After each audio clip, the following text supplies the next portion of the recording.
আল্লাহ নবী বলেন ওয়াফিদাল মালু হাত্তা লা ইয়াকবালহু আহাদ। কোরআনকে তো চিনো নাই।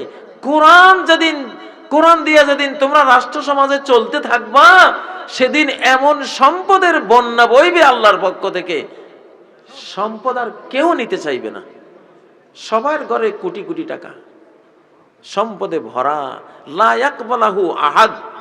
ইমাম মাহদির ব্যাপারে আছে যে ওনার দরবারে একজন যাইয়া টাকা চাইবে, উনি এক বস্তা দিবে ওরে, উনি তো গণবে না। ইমাম এখন যত অ্যাকাউন্টিং, যত গণা পড়া, এগুলি এই ইমাম মাহদির আগ পর্যন্ত। উনি আসলে আর গণা পড়া নাই। আরে যা লাগে নিয়ে যাও, ওই যে এখানে ডলার পড়ে রয়েছে, কয় কোটি লাগবে নিয়ে যাও, ওখানে রিয়াল পড়ে আছে নিয়ে যাও, স্বর্ণ পড়ে আছে নিয়ে যাও। তো এক লোক ইমাম মাহদি থেকে এক বস্তা টাকা নিয়ে ওই মজলিসের শেষ কিনারা পর্যন্ত যাইতে যাইতে দেখবে আর কেউ নিছে কিনা, দেখেছে আর কেউ নেয় নাই। ও বস্তাটা মাথাতে ফেলে দিবে, করে তুই এত ফকির নির্ভূত, তুই নিবি কে, কেউ তো নেয় না। মানে এত সম্পদ আসতেছে কোরআনের বরকতে, সম্পদের আর কোনো ভ্যালুই থাকতো না। সুবহানাল্লাহ। 2004 সালে আমাদের পাটোয়ারি বাজার, বশিকপুর পাটোয়ারি বাজারের একটা ঘটনা। এক লোক এক বস্তা মাছ লইয়া আইছে সকালে বিক্রি করতে, সারাদিন মাছ নিয়ে বসে রয়েছে বাজারের ডেটে, কেউ মূলায়ও নাই, কিনে এত দূরে থাকে। এখন সন্ধ্যাবেলা সে মাছের বস্তা থুইয়া চলে যাইতেছে, বাজারের গার্ডেরা ধরছে, কই যান, এটা নিয়ে যান, আপনি যে এটা থুইয়া যাইতেছেন এটা ফেলবে কে? তাহলে এই দুনিয়াতে তো মাঝে মধ্যে সম্পদ বাড়ি গেলে এটার আর কোনো দাম নাই, ঠিক না? আজকে তো সারা বাংলাদেশে আমরা চুরি, মানে চুরির গুণে আমরা সবাই গুণী কম বেশ, তাই না? চোরের খনি।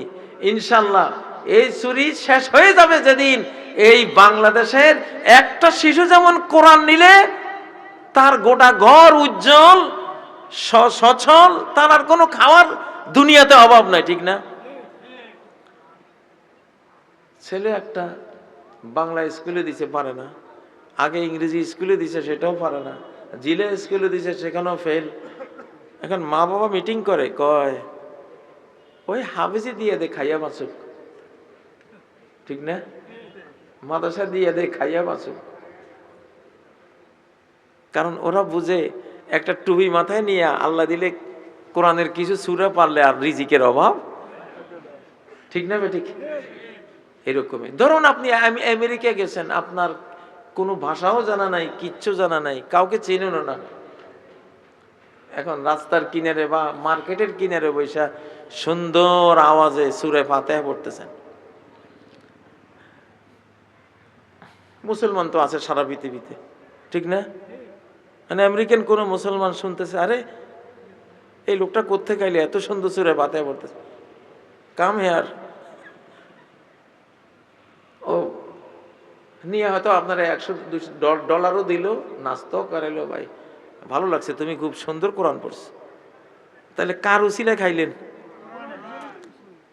আমি কিসের উসিলায় এখানে আইলাম? নাকি আমি এমপি, নাকি মন্ত্রী? হ্যাঁ, কিছু আছে? কিচ্ছু নাই। এই সম্মানটা কবরে গেলেও পাইবেন। দুনিয়াতে আপনারা কোরআনের কারণে বক্তাদেরকে এনে কি সম্মান দেন, কবরে কি সম্মান দেবে? যখন বলবে কারাতু কিতাবাল্লাহ, আমি আল্লাহর কোরআনের ছাত্র ছিলাম, যখন ওই কারি বলবে, মুমিন বলবে, তখন এইবারের ব্যবস্থা মানুষ দিয়া হবে না, সরাসরি আল্লাহর পক্ষ থেকে অর্ডার আসবে। আন সাদাকা আবদি, আমার এই বান্দা সত্য কথা বলেছে, সে কোরআনের মানুষ ছিল, কোরআনের ছাত্র ছিল। এখন আমার এই বান্দারে তোমরা অনার করো, সম্মান করো। সে যে ডিগ্রি নিয়ে আসছে, কি অনার করবা? ফালবিসুহু মিনাল জান্নাহ, জান্নাত থেকে কাপড় আনো। তার যে কাফন আছে এটা হইতো না, আমি তার জান্নাতের কাপড় পরাই দেব। জান্নাতি মেয়েরা যে উড়না পরবে, ওয়ালা নাসিফুহা আলা রাসিহা খায়রুম মিনাদ দুনিয়া ওয়া মা ফিহা।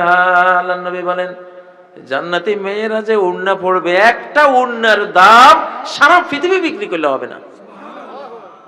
সেই জান্নাতের কাপড় ড্রেস নিয়ে এসে আপনারে পরাই দিব। আল্লাহ আলবিসুহু মিনাল জান্নাহ ওয়া ফরিশুহু মিনাল জান্নাহ, জান্নাতের মখমলের বিছানা আনো, রেশমি সিল্কের বিছানা আনো, বিছাই দাও। আল্লাহু আকবার। তারপরে কি, ওফতাহু লাহু বাবান ইলাল জান্নাহ, জান্নাত পর্যন্ত গেট একটা করে দাও। যখন চায় জান্নাতে যাবে, যখন চায় এখানে আসবে। আল্লাহর কিছু বান্দারা ওরা কবরেও থাকে, মন চাইলে আবার জান্নাতেও চলে যায়, খোঁজ খবর নেয়। কিসের উসিলা? দুনিয়ার কোন বইটা আছে যে ওই বইটা পড়লে কবরে আপনি সম্মানটা পাবেন? বাংলাদেশে আপনার গ্রামে, আপনার বাড়িতে, আপনার বংশে সর্বশ্রেষ্ঠ কৃতি সন্তান কে? যে কোরআন পড়ে, যে কোরআন বেশি জানে। খায়রুকুম মান তাআল্লামাল কুরআনা ওয়া আল্লামাহু, তোমাদের গোটা জাতির মধ্যে শ্রেষ্ঠ সন্তান সে যে কোরআন শিখেছে, কোরআন শিখিয়েছে।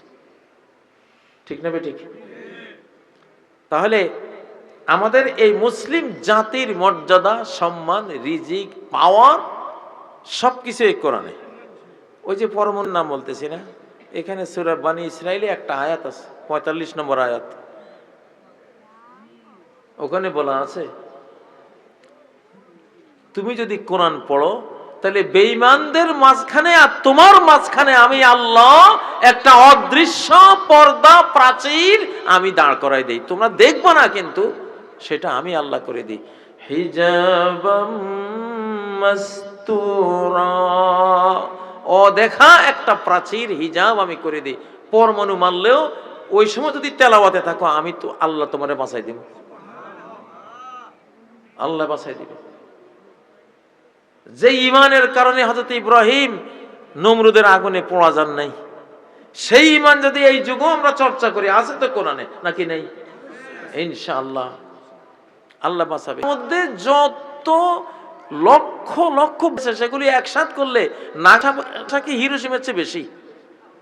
ওখানে তো 2টা ছিল, যা মারছে এটা হিসাব করলে 25-30টা হবে। কিন্তু এখনো তো ওরা টিকে আছে, টিকে আছে না? এটা ঈমানের একটা হেফাজতি ছাতা থাকে মুমিনদের উপরে, সুবহানাল্লাহ।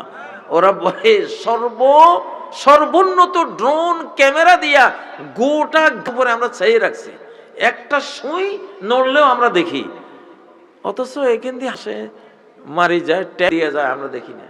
আমাদের ড্রোনগুলি অন্ধ হয়ে যায়। কে করে এটা? এটা ব্রিটিশরাই বলছে, ওই পশ্চিমা সৈনিকরাই বলতেছে যে এমন হেফাজতের ভিতর দিয়া কিভাবে আসে, কিভাবে যায়, কিভাবে মেরে যায়, আমাদের ক্যামেরাগুলি কাজ করে না। ঈমানের মধ্যে জ্যামারও আছে। কি আছে? জ্যাম করার সিস্টেমও আছে, ফেরেশতারা আছে ওখানে, জ্যাম করার আছে। তো যাই হোক, আমাদের এই যুগে বাঁচতে হলে কি লাগবে? কোরআন লাগবে, অবশ্যই কোরআন লাগবে। কবরে বাঁচতে হলে কি লাগবে? কোরআন লাগবে। হাসরের দিন বড় কিছু পেতে হলে কি লাগবে? কোরআন লাগবে। ও ভাইয়েরা, কোরআন এটা জীবিত, এটা কিন্তু জীবিত। দুনিয়াতে সব কিতাব মরা, সব বই মরা বই, একটাই জিন্দা বই, সেটা হলো কোরআন। ইয়াজিউল কুরআনু ইয়াউমাল কিয়ামাহ, এইজন্য কিয়ামতের দিন এই কোরআন আসবে এই ছবিতে না, বইয়ের ছবিতে আসবে না।